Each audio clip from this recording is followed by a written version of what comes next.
Kono Dosaka nasendere pano kurova ngoma fasiti ndiri papo ndiri pahiti dana vanogadzira maredhiyo inini ndinorova zvangu nziyo mukoma vanokonda kustudio vapona vechiboda pavhidhiyo hazina kunaka panyika chakanaka isadza nemukaka namonongoramba yakandibata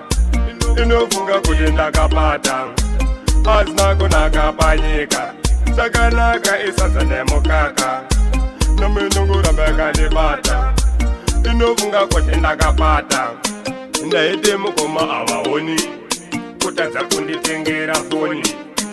apa vari pajoni saziva upenyu mahwani ndaite mukoma havaoni kutadza kunditengera foni apa vari pajoni saziva upenyu mahwani hazina kunaka panyika chakanaka isadza nemukaka